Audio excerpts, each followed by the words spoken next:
Oui, c'était bien pour ce dimanche, Philippiens chapitre 2. Oh, non, pas ça. Non, voilà. Ça, voilà. D'accord. On va prendre quelques minutes très rapidement pour voir ces deux versets parce qu'ils sont très importants. Hein. Oui, on est d'accord. C'est la parole de Dieu, donc tout est important. Ayez en vous, donc Paul, il dit, c'est quelque chose qu'il nous faut faire. Hein, ce n'est pas juste une option. Oui, oui, ce n'est pas juste une option. Mais oui, il faut le faire. Ayez en vous les sentiments qui étaient en Jésus-Christ. Jésus-Christ, il avait beaucoup de sentiments. Hein. Les sentiments ne sont pas mauvais en soi. Les sentiments peuvent être gérés, peu importe les circonstances, parce que Jésus nous montre l'exemple. Alors, existant en forme de Dieu. Si on s'arrête là, les personnes peuvent dire « Ah, Jésus, il n'était que un peu l'ombre de Dieu. Il n'était pas Dieu réellement parce que c'était juste la forme de Dieu. » Voyez? Hein? Par contre, la phrase suivante nous aide beaucoup. « Il n'a point regardé, regardez bien, son égalité avec Dieu. » La Bible nous montre clairement que Jésus est égal à Dieu. Or, Dieu, il n'y en a qu'un seul. Donc Jésus se présente comme Dieu. Donc, soit il ment et il se trompe, ce qui est impossible, ou bien réellement, il est Dieu, donc deuxième personne de la Trinité. D'accord ? Donc, cette phrase « il n'a point regardé son égalité » avec Dieu est très importante, parce que Jésus est égal à Dieu. Quand on parle de Dieu le Père, oui, ce n'est pas Dieu le Fils, comme souvenons-nous de notre discussion sur la Trinité, hein, mais ils sont Dieu. Un seul Dieu, trois personnes distinctes. Donc, voilà, il n'a point regardé son égalité avec Dieu comme une proie à arracher. Alors, qu'est-ce que ça veut dire, ça? Ouais. Parce il savait d'avance que ce qui allait arriver, qu'il était l'agneau, qu'il allait être Ouais. sacrifié pour nos péchés. Oui, d'accord. Mais comment est-ce qu'on peut comprendre cela dans le contexte de cette phrase « comme une proie à arracher » ?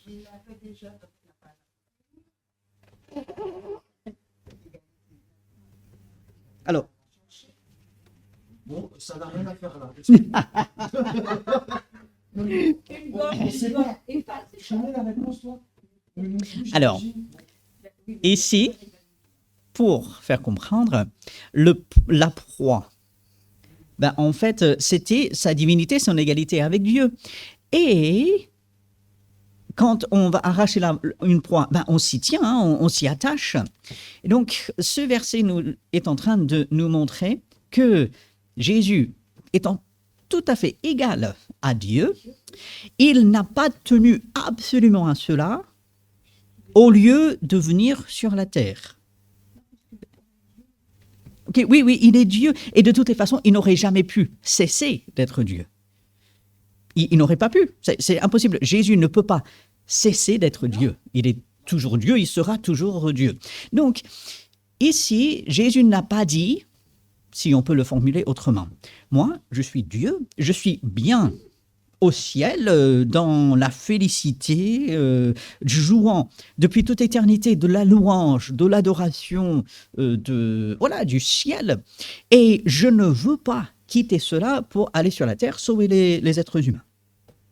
D'accord ? Souffrir. Ouais, souffrir, oui. Mépris, rejet, souffrance, la mort. Parce qu'on va voir, les versets qui suivent nous montrent son humilité et son obéissance. Donc, pour revenir à cette phrase, comme une proie à arracher, Jésus ne s'est pas dit, parce que je suis Dieu, je ne vais pas m'abaisser pour prendre la forme d'un serviteur, d'un homme, pour sauver l'humanité. Il a dit, non, même si je suis Dieu, je vais quand même m'abaisser, je vais quand même m'humilier en venant sur la terre. Donc voilà, comme il n'a point regardé son égalité avec Dieu comme une proie à arracher, ça nous montre que même s'il était Dieu, il n'a pas pris l'humanité de haut. Regardez, je suis Dieu, je vais rester là où je suis, je ne veux pas quitter tout cela. Non, il a dit, j'aime l'humanité. Jean chapitre 3, verset 16, Dieu a tant aimé le monde qu'il a donné son Fils unique afin que quiconque croit en lui ne périsse point, mais qu'il ait la vie éternelle. Donc, si Jésus, lui, il était prêt à s'humilier pour se mettre au service des uns, donc des uns et des autres, nous sommes appelés à ressembler à Jésus-Christ, à avoir les mêmes sentiments qui étaient en lui, nous aussi. Cette humilité venant de Dieu par Jésus-Christ doit nous inspirer. Donc, est-ce que c'est un peu plus clair? Ouais. C'est bon, enfin, ce que j'avais compris.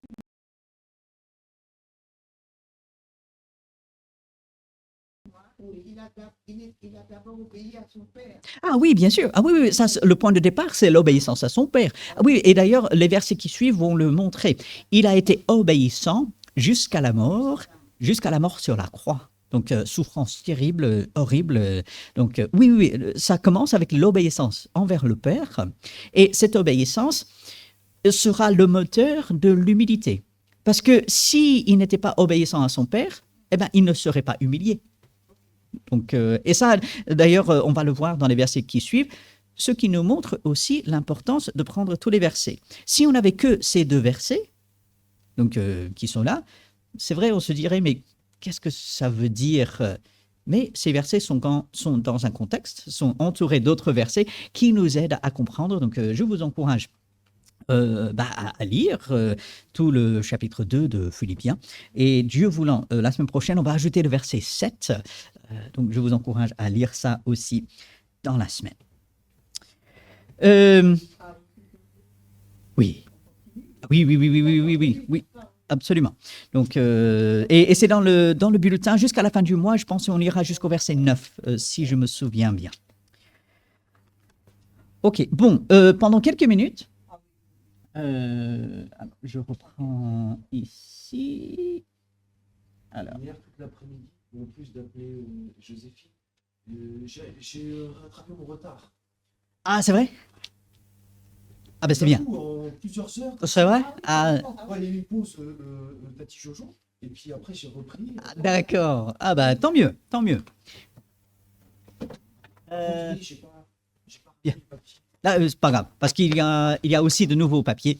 Donc, pour rappel, très rapidement, voici ce que nous sommes en train de voir. Je vous invite là à trouver 1 Roi chapitre 13. C'est là où on sera ce matin. 1 Roi chapitre 13, mais pour rappel, Saül, David, Salomon sont les 3 premiers rois sur le royaume unifié d'Israël. Après Salomon, il y a son fils, on a vu ça la semaine dernière, Roboam, qui fait de mauvais choix. Il y a Jéroboam qui, lui, va prendre le contrôle suite à une prophétie de Dieu. Dieu prophétise à Jéroboam, il lui annonce à l'avance, tu seras roi sur 10 tribus. Donc, je vais faire ça. Un ou 2? Il n'y a qu'un seul Roboam, il y a 2 Jéroboam. Ah, c'est Jéroboam. Oui, et d'ailleurs, on passe à ce graphique. Ça, je vous ai donné les feuilles. Si vous ne les avez pas chez vous, dites-le moi, j'ai encore quelques exemplaires. Et on voit sur la droite, on commence avec Jéroboam. Et puis, vers la fin, on a Jéroboam 2. La Bible ne parlera jamais de Jéroboam 2. Nous, on fait cette distinction. La Bible va l'appeler Jéroboam. Mais pour distinguer, pour dire, ça c'était le premier, et puis, une centaine d'années après, il y a Jéroboam 2. Donc, quand on arrivera à lui, on parlera un peu plus de cela.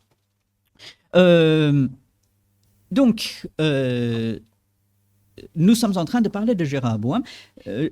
Nous avons parlé la semaine dernière de 1 Roi chapitre 12, où Jéroboam, il manifeste un manque de confiance en Dieu, il manifeste un retour en fait vers des choses qu'on a déjà vues dans l'Exode, où le peuple fait un veau d'or. Relisez 1 Roi chapitre 12. Je vais distribuer encore quelques feuilles qui sont tout simplement d'autres présentations des mêmes données. Donc ne soyez pas voilà, perturbé par cela. C'est juste une autre présentation pour nous aider à voir la chronologie. Donc, Comme la Bible, qui répète. merci.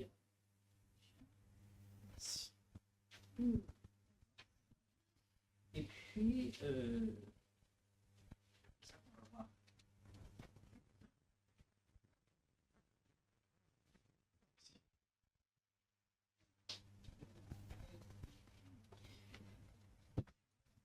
alors, l'utilité de ceci, de ces feuilles, c'est justement, ce n'est pas toujours évident dans la Bible, quand on lit, par exemple, le livre des rois, de garder un peu la chronologie. On voit des noms, on voit parfois des dates, un tel a régné pendant tant d'années et tout. Parfois c'est voilà son fils, parfois c'est ouais, c'est un peu répétitif effectivement, donc c'est pas toujours évident de s'y retrouver. Donc ces différentes présentations, j'espère, vont pouvoir aider. Alors, la deuxième feuille que je vous ai donnée, celle qui est affichée là, donc là, bon, j'affiche juste la partie en haut. Cette feuille commence après la division du royaume. Et à travers l'archéologie et des documents historiques, nous savons que le schisme, lorsque Roboam fait un mauvais choix et méprise le peuple, et Jéroboam, lui, il va prendre le royaume du Nord, bah, ça arrive à peu près en 931 avant Jésus-Christ. Et vous allez me dire, mais à quoi bon de savoir à peu près la date? Bon, c'est bien de savoir, mais l'importance, c'est de savoir que la Bible s'inscrit dans un contexte historique. C'est vérifié, c'est vérifiable. On peut regarder des documents anciens, on peut regarder des preuves archéologiques et dire « Ah, oui, ce que la Bible dit, bah, c'est vrai. » Il y a des religions qui inventent de nouvelles histoires, qui disent « Ah, ceci est arrivé telle ou telle date », et c'est complètement faux. Les musulmans disent que Moïse a vécu bien longtemps après qu'il a réellement vécu. Oui. Ils disent que Abraham et Moïse ont vécu à peu près en même temps, alors qu'il y a presque 600 ans d'écart entre les deux. Oui, ah oui, oui. Les Mormons, donc une autre religion, un secte, ils ont toute une histoire sur l'Amérique du Nord, mais qui n'a aucun fondement historique. Il n'y a aucune preuve, aucun document, mais ils racontent tout cela comme si c'est vrai. Et voilà pour... Oui, c'est curieux, mais bon, c'est comme ça. Nous nous basons sur la Bible qui est vraie, et les documents historiques, l'archéologie, le montrent. Donc, faisons attention, nous n'avons pas besoin de ces documents historiques et de l'archéologie pour croire à la Bible. Hein. Donc, on croit à la Bible quoi qu'il en soit. Mais ces découvertes archéologiques, des preuves historiques, confirment, confortent notre foi, notre confiance dans la Bible. Ça donne de la force aussi si on veut évangéliser. Aussi, oui. Ça donne des arguments. C'est ça. Pour... Absolument. Ça donne des arguments. Lorsque nous évangélisons, nous savons, quand nous parlons avec des gens, ils disent « Ah, mais est-ce que c'est vrai ?» Mais oui, on a des preuves. Absolument. Et donc, juste très rapidement, pour rappel, sur la colonne de gauche, on a Juda. Donc, on commence avec Roboam, ensuite on va avoir son fils Abijah, ensuite Asa, Josaph. Je passe les noms, mais vous les voyez. Sur la droite, ça commence avec Jéroboam et ensuite Baïcha. Si je me souviens bien, ce ne sera pas son fils, juste... Si. Donc... Et puis là, au moment de Baïcha, on va avoir deux autres rois qui vont régner juste quelques mois. En fait, on va voir tout de suite la guerre, ils s'entretuent en fait. Donc, et puis, effectivement, on a les prophètes. Donc, on voit le ministère de Élie, il commence à peu près au milieu du règne de Omri, sur la droite. Ce sera suivi du ministère de Élisée. Et puis d'autres prophètes, bien sûr. Donc, avoir les prophètes là au milieu, ça voilà, ça aide. Voilà. Et puis, si on descend un peu, on voit à un moment donné et je pense pas qu'on va aller jusque là. J'oublie. Ah oui, oui, oui. Oui. On voit sur la droite, le royaume d'Israël va s'arrêter à un moment donné. D'accord? Donc, le dernier roi sera celui, on va l'appeler Osée, à ne pas confondre avec le prophète. Hein. Il y a le prophète Osée, mais ce n'est pas le roi dont il est question ici. Voilà. Et puis, je relève tout simplement, sur la gauche, si on lit la liste, Roboam, Abijah, Asa, Josaphat, Joram, Athalie, donc la seule femme dans cette liste, hein, très mauvaise d'ailleurs, Joas. Ensuite, vous avez Amatzia, et ensuite Osias. Et vous avez les pointillés. Vous voyez, je vais... non. Voilà. Juste là. Vous voyez? Alors, ça montre bien, et le texte nous le dit, hein, et on va le voir à un moment donné, certains rois régnaient avec leur père pendant un temps. Donc le fils, il y a une co-régence. Donc le père et le fils régnaient en même temps. Donc pour quelques-uns. Donc quand vous voyez les pointillés, comme ça, ici pour Osias et Jotam également, on va le voir pour Ézéchias, et puis son fils Manassé. Ça veut dire qu'ils régnaient ensemble, en fait. Bien. Et puis, la feuille suivante, encore une fois, c'est juste une autre présentation de ces mêmes choses. Je vous laisse regarder ça. Oui. Juste une petite question. Joram, il y a deux Joram. Oui. Il me semble que dans les vidéos, tu en parles. Alors, C'est pas le même. exact, ce n'est pas le même. Et quand... C'est pas le même. Oui, c'est ça, c'est ça. Et en fait, c'est fascinant de voir, si vous comparez les noms sur la liste, par exemple, si je fais revenir ça. Effectivement, Joram, je crois il y en a à 2 reprises. Il y a beaucoup de Jules. Oui, t'as vu? Jésus-Christ, Oui, oui. c'est important, le Jules. Alors, il me semble que à un moment donné, il y a aussi... parce que Joram, c'est le plus frappant, on va dire. Il me semble que aussi Josaphat, parce que là, sur cette liste, tous les rois n'y sont pas. Joas. Il y a deux Joas. Où est-ce que c'est? Ah oui, oui, oui. Alors, oui, c'est ça. Plus ou moins presque la même époque. C'est ça. Alors, ce qui est intéressant, et on reviendra là-dessus quand on va parler en détail de ces rois, parce que ce n'est pas le même personnage, c'est bien 2 personnes distinctes. L'un règne dans le nord, oui, et l'autre règne dans le sud.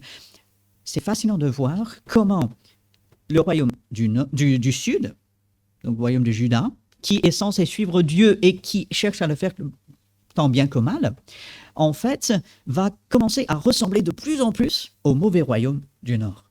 Et on le voit à travers les rois qui portent le même nom. Mais qu'est-ce qu'on est allé faire? Donner le nom d'un mauvais roi dans le nord à son fils dans le royaume du sud.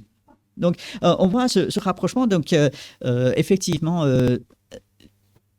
c'est un avertissement pour nous. Dieu nous appelle à rester séparés, à rester distincts, à être séparés du monde. Et Juda ne l'a pas fait, malheureusement. Donc, mais quand on voit ces rois qui portent les mêmes noms, on voit un rapprochement. Le royaume du Sud devient de plus en plus comme le royaume du Nord. Voilà, donc c'est, comme j'ai dit, c'est intéressant de voir cela. Il y a eu quelques bons rois, même quelques très bons rois dans le royaume du Sud, des rois très mauvais aussi. Il n'y a eu aucun bon roi dans le royaume du Nord. Aucun. Non. Vous prenez la liste et tous les rois dans le royaume du Nord, ils sont mauvais. Jamais on va dire ils cherchèrent l'Éternel, ils sont revenus à Dieu. Non, non, non, non. Du Nord, Israël, alors. C'est ça, c'est ça. Oui. Celui qui a plus de tribus, c'est vrai que le plus. Ah, et pourtant, comme quoi le nombre, les chiffres ne font pas que on est du bon côté. Ça nous rappelle, entre guillemets, que par rapport à toute la planète, nous, les chrétiens, les vrais enfants, Oui. on est une minorité. 12, Ouais. ça se trouve, Oui, on est une minorité, oui. Et d'ailleurs, on va voir dans le livre des rois, alors, moi, je vais employer le terme « le livre des rois », même si c'est un roi, 2 rois. Mais à l'époque, c'était un livre, hein, donc le livre des rois. il sera question, surtout vers la fin, du reste d'Israël, ou reste de Juda. Et c'est cette petite minorité qui sera le point d'attache, on va dire, pour le reste de la Bible.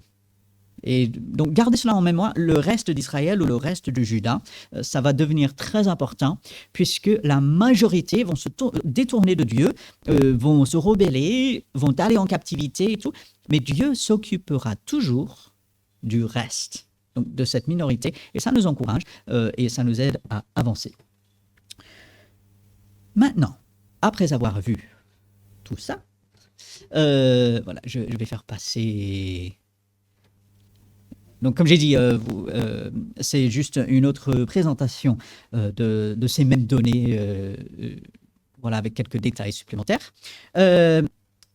Donc, 1 Roi chapitre 13, parce que c'est bien de voir ces dates, réfléchir sur ces choses, mais ce qui nous intéresse, c'est la parole de Dieu. Hein, c'est ça le plus important.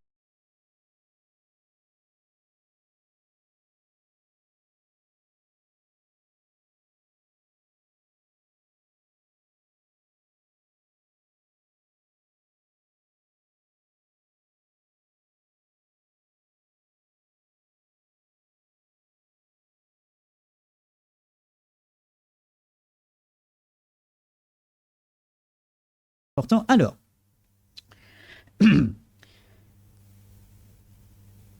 C'est avant.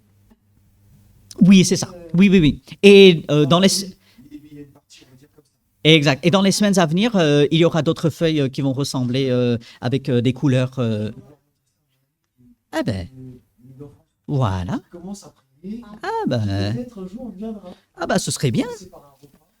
Il est sur Hébreu. Bien sûr. Ok. Hein, Oui, si mais- la famille s'agrandit avec grand plaisir. Bah, bien sûr, absolument. On ne sera jamais assez. En effet, jamais de trop. 1 Roi, chapitre 13. Peut-être aussi, à un moment donné, on peut parler de l'ordre des livres de la Bible, donc notamment dans l'Ancien Testament. Parce que je suis dedans dans ma lecture. Ouais. C'est la 4e fois que je lis la Bible. Ouais. Et donc, toi, tu dirais les chroniques à la fin De l'Ancien de Testament. l'Ancien Testament. Oui. Je vais tester. D'accord. Cette Ouais, fois, je vais essayer. ok. Si j'y pense. Oui, et puis si tu veux, et je peux même donner aux autres, je peux donner l'ordre qui serait peut-être un peu mieux. Donc, c'est assez intéressant. Peut-être à un moment donné, on prendra un dimanche ou deux pour parler un peu plus en détail là-dessus, parce que les 2 livres des Chroniques, bah, c'est plus ou moins une répétition du livre des Rois, hein, Oui. avec des différences importantes. Hein. Il y a certaines choses que les livres des Chroniques nous montrent que les livres des Rois ne le montrent pas, mais ça peut être un peu décourageant pour quelqu'un qui commence avec la Genèse, Exode, Lévitique, Nombre, Deutéronome, Josué, Juge, 1 et 2 Samuel, ensuite 1 et 2 Rois, et puis on tombe direct sur 1 et 2 Chroniques, et Parce que de Ouais, nos jours, on n'est pas vraiment lecteur. oui, c'est ça. La télé, Et puis on peut se dire, mais pourquoi donc 4 livres, 1 de Rois, 1 de Chroniques, mais quand on met les 2 livres des Chroniques à la fin de l'Ancien Testament, il y a quelque chose d'intéressant qui se passe. Donc, on ne prendra pas le temps ce matin de parler de cela, mais ça peut être intéressant. Et il y a des raisons pour lesquelles on a l'ordre que nous avons dans notre Bible maintenant, mais c'est peut-être pas le meilleur. Mais c'est cette parole qui est puissante. Et dans 1 Roi chapitre 13, 1 Roi chapitre 13, voici un homme de Dieu arriva de Juda à Bethel. Alors, c'est intéressant. Juda est dans le royaume du sud. Il va arriver à Bethel. Bethel, c'est la partie sud du royaume du nord. Hein? Donc, il vient du royaume du sud vers le royaume du nord. Okay? Donc, et Bethel, c'est là où Jéroboam, il avait établi un des veaux d'or. Okay? Oui. Et donc, cet homme de Dieu, ce prophète, il vient par la parole de l'Éternel. Pendant que Jéroboam se tenait à l'autel pour brûler des parfums. Alors, Jéroboam, il est complètement dans l'idolâtrie. Même si il pense quelque part bien faire, mais en fait, il est complètement dans l'idolâtrie. Et donc, verset 2, ce prophète, il va crier contre l'autel par la parole de l'Éternel, et il dit, autel, autel, ainsi parle l'Éternel. Alors là, 3 fois dans ces 2 versets, la parole de l'Éternel, la parole de l'Éternel. On répète, parce que c'est important. Les hommes parlent, et parfois ils disent n'importe quoi, ils disent tout. Dieu, lui, il parle, il faut l'écouter, il faut lui obéir. Autel, autel, ainsi parle l'Éternel, voici, il naîtra un fils à la maison de David, son nom sera Josias. Ah, vous allez voir dans la liste des rois, Josias, il va intervenir. Sera un des plus jeunes rois qui va commencer à régner, sera un très bon roi pour le début de son règne. Il immolera sur toi les prêtres des hauts lieux qui brûlent sur toi des parfums, et l'on brûlera sur toi des ossements d'hommes. Et le même jour, il donna un signe en disant, c'est ici le signe que l'Éternel a parlé. Voici l'autel se fendra, et la cendre qui est dessus sera répandue. Alors, la cendre, parce qu'on brûlait des sacrifices, et donc les cendres venaient à la fois des sacrifices, et aussi le bois qui était là. Donc, il y avait un petit creux en haut de l'autel. Et donc, quand l'autel se fend, cette cendre se répand. Donc, il fait cette prophétie qui va se réaliser presque 300 ans plus tard. Lorsque vous regardez la chronologie, presque 300 ans plus tard, Josias, il va naître et il va accomplir cette prophétie. Comme quoi, Dieu, il sait ce qu'il fait, et même si pour nous, il semble tarder, il semble prendre son temps, il semble être en retard, si Dieu dit ça va arriver, ça va arriver. Il faut lui faire confiance. Exact. C'est une question de temps. Ça va arriver et ça doit inspirer, bien sûr, notre confiance en Dieu.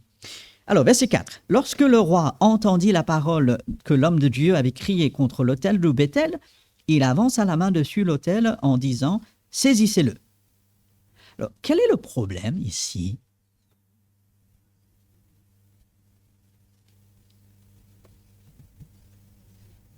La réaction du roi Jéroboam, est-ce qu'elle est bonne ?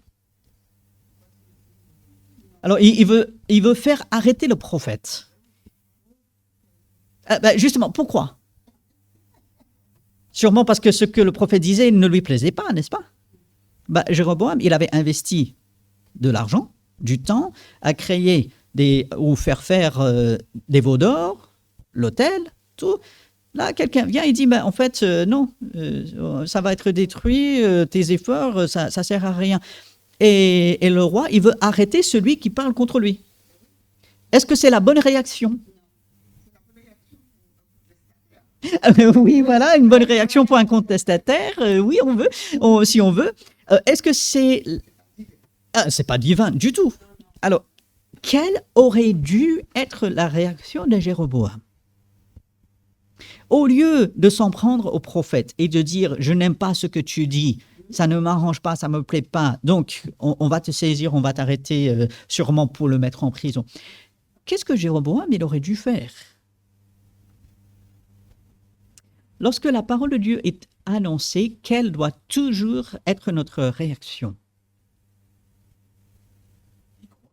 Y croire, et qu'est-ce que ça nous amène à faire ? Ici, principalement, la mettre en pratique, on peut parler de repentance. Jéroboam, il aurait dû dire « Ah, Dieu, il annonce un jugement, Dieu, il n'est pas content avec ce que je fais, je me repens et j'arrête de mal agir et je commence à obéir à Dieu. » C'est ce que Jéroboam aurait dû faire. Dieu lui envoie quand même un prophète pour lui dire « Attention, tu es sur une mauvaise voie. » Et Jéroboam aurait dû dire « Ah, c'est vrai, je me repens. Moi-même, j'enlève cet autel, j'enlève les veaux d'or. » Donc, devant la parole de Dieu, la réponse est toujours la repentance et la remise en question. Jéroboam, il est dans l'orgueil. Parce qu'il dit « Ah, non, c'est moi qui aurai le dernier mot. Moi, je vais faire arrêter ce prophète parce qu'il m'embête. » Et c'est quelque chose qu'on va voir à travers les rois d'Israël. Lorsque les prophètes viennent, ils ne veulent pas écouter. Ils vont mettre en prison plusieurs fois des prophètes et ils vont les faire tuer. Et donc, ici, on voit donc une mauvaise réaction de la part de Jéroboam. Et les conséquences de cela, regardez la fin de verset 4, la main que Jéroboam avait étendue contre lui devint sèche. Alors, devient immobilisé, paralysé, nous on dirait aujourd'hui, il ne peut plus se servir de sa main, de son bras. Et il ne put la ramener à lui. Donc ça reste paralysé, il ne peut plus bouger son bras. C'est quand même, ça devait faire peur, hein, d'un coup. Et là, l'autel se fendit et la cendre qui était dessus fut répandue selon le signe qu'avait donné l'homme de Dieu par, et regardez encore, la parole de l'Éternel. Dans ces 5 versets, 1, 2, 3, 4, 5 fois, la parole de l'Éternel. Dieu a parlé, Dieu a parlé. Il faut écouter. Jéroboam, il aurait pu épargner énormément de misère, énormément de jugement, s'il avait écouté et mis en pratique la parole de Dieu. Quel avertissement pour nous, n'est-ce pas? Dieu nous parle par sa parole, on l'a entre les mains. Gloire à Dieu. À nous d'écouter cela et de le mettre en pratique. Donc Dieu punit directement et sur le moment Jéroboam. Alors le roi prit la parole et dit à l'homme de Dieu, « Implore l'Éternel ton Dieu et prie pour moi afin que je puisse retirer ma main. » Bien sûr, on souffre, on demande à Dieu de nous soulager. On dit, j'ai été pris, je suis puni, maintenant je me repens. Et il dit, je veux être délivré. Et honnêtement, moi, si j'étais à la place de Dieu, je lui dis, bien fait pour toi, tant pis, tu n'as pas voulu écouter. Tu voulais faire qu'à ta tête, tu vas souffrir, tu vas payer les conséquences. Mais regardez ce qui arrive. L'homme de Dieu implora l'Éternel, et le roi put retirer sa main qui fut comme auparavant. La miséricorde de Dieu, elle est extraordinaire. Elle va tellement au-delà de ce que nous pouvons penser. Si j'étais à la place de Dieu, Jéroboam, qui est déjà dans la désobéissance, qui est dans l'orgueil, qui refuse les avertissements, là, il est puni, bien fait pour lui, quoi. On le laisse. Mais Dieu, il n'est pas comme ça, hein. Heureusement. Dieu, il est miséricordieux. Et devant la repentance, Dieu, il guérit, il ramène, il restaure même. Et donc, on va voir plusieurs exemples frappants de cela dans ce livre. Donc, Dieu, il aime son peuple, il veut agir pour son peuple. Et on est appelé à ressembler à Dieu et ainsi d'exercer la miséricorde, la patience, l'amour de Dieu envers les autres, même ceux que nous pensons méritent la punition. Voilà, t'as mal agi, que Dieu te frappe. Non, que Dieu exerce miséricorde et nous aussi. Donc voilà, Jéroboam, il aura encore des choses à nous enseigner, à prononcer leçons. Et puis, on va voir une histoire assez étrange la semaine prochaine. Donc, je vous encourage à lire la suite du chapitre 13 parce que ce prophète, il va mourir. Ce prophète qui a annoncé la parole de Dieu, il va mourir mangé par un lion. Enfin, tué par un lion. Et c'est dans des circonstances assez étranges. Enfin, il y a un autre prophète. Vous lirez ça et on en parlera la semaine prochaine. C'est une histoire un peu étrange et on va chercher à comprendre pourquoi c'est là et quelles leçons nous pouvons en tirer. Donc, Moi, je vois le combat spirituel. mais bien sûr. Mais bien sûr. D'où la miséricorde du Seigneur, parce qu'il savait que l'autre méchant était là. Absolument, oui. Et tu as très, très bien fait de relever cela. Satan, il s'acharne pour dérailler le plan de Dieu. Parce que le plan de Dieu, c'était d'avoir la monarchie, le règne de David qu'il avait promis, aller jusqu'à la fin. Et là, si Satan peut diviser et dans un sens corrompre, tout est perdu. Et il va faillir réussir. Quand on va parler de Athalie, à un enfant près, elle faillit exterminer toute la race toute la lignée de David. Ça tient à pas grand-chose, hein. Mais Dieu, donc on va dire cet acteur invisible, Dieu qui est derrière, qui protège, qui fait arriver au but que lui, il a destiné, c'est merveilleux.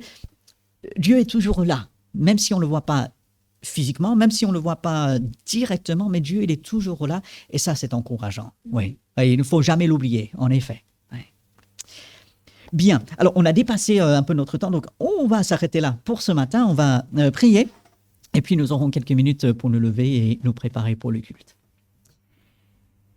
Oui, Seigneur, nous te remercions que tu diriges toutes choses. Merci pour ce que ces versets nous apprennent et comment ils inspirent notre confiance en toi, nous montrent combien tu es bon, malgré la méchanceté, le péché de l'homme. Tu es miséricordieux et tu nous appelles à toi. Merci pour cela, Seigneur. Aide-nous aujourd'hui, fortifie-nous et bénis.